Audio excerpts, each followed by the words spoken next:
Hello, welcome back to 340 Paddler. Today I want to talk about training for a Thursday finish, which is training for a 60 to 65 hour finish. Now you can use these same ideas, take them a step further, and possibly get into the 50-hour mark.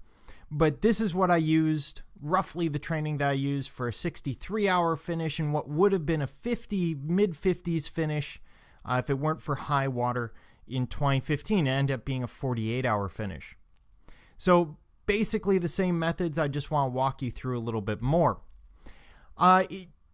Before you watch this video, make sure that you watched this video, Training for the Finish, because the ideas I'm presenting here are based on many of the ideas that we see in Training for the Finish. And of course, that's what we're doing. We're all trying to get to the finish line, just hopefully in a little less pain and suffering and with a little more speed on our part. Now, disclaimer, I am not a doctor. I am not a medical professional. I am not a physical therapist, a personal trainer, or a Vikings fan. So if your doctor, personal trainer, etc. says these are horrible ideas, please listen to them. I'm just working off of my own experience with the 340. So let's get started. When do you want to start if you're shooting for that 60-ish hour finish? Well, you're going to want to start now. That's sort of the difference between shooting for 70s and shooting for 50s and 60s. If you're shooting for 50s and low 60s, you probably should get started. And we're going to start with cardio. Really an excellent place to start out. And there's a lot of different options. You can go with the ergometer. This could be a Nordic Track type ergometer.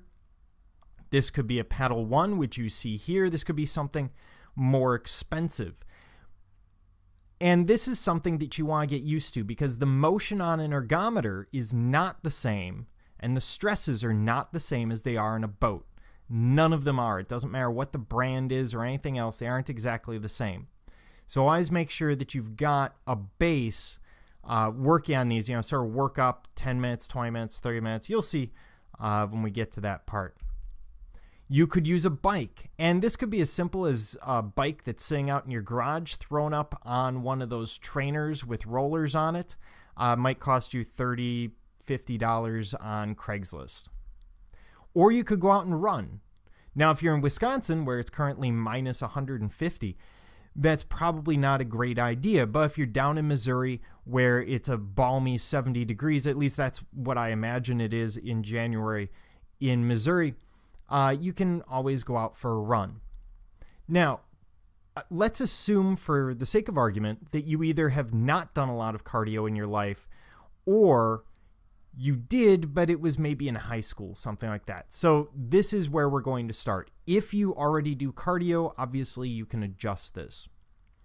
So when you're first starting out, the biggest issue is overuse injury.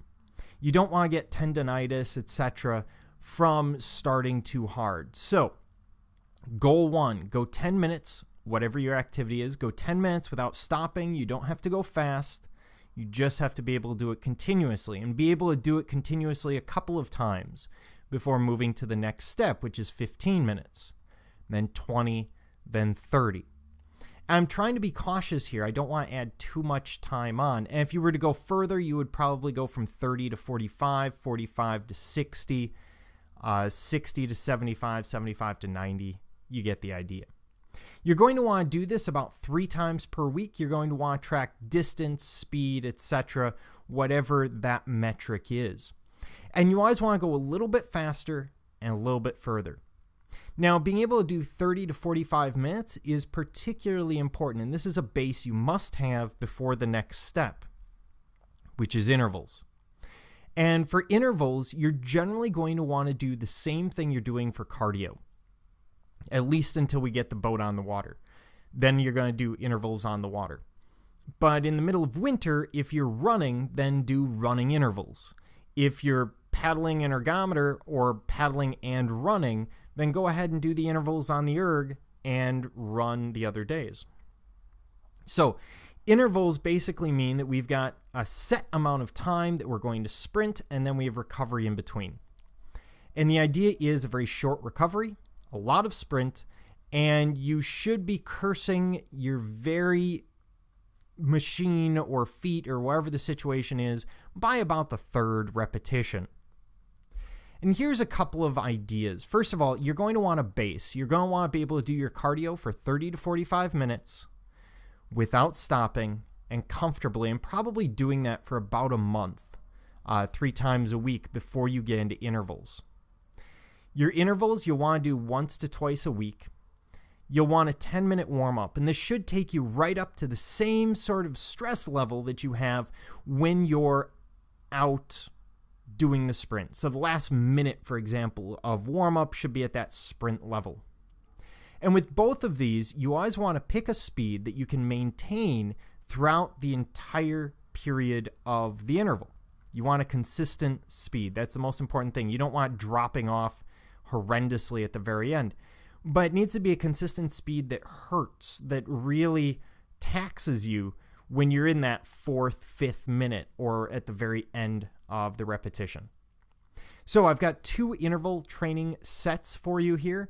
One is 2 sets of 3 by 5 minutes. I do this on an ergometer pretty regularly.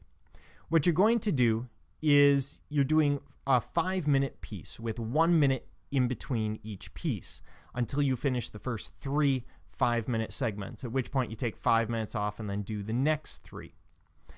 And with that 1 minute in between, it's not a lot of time, but it should be enough to rest a little bit, bring your heart rate down a little bit, and then continue on. By the time you get to the end, you should be suffering.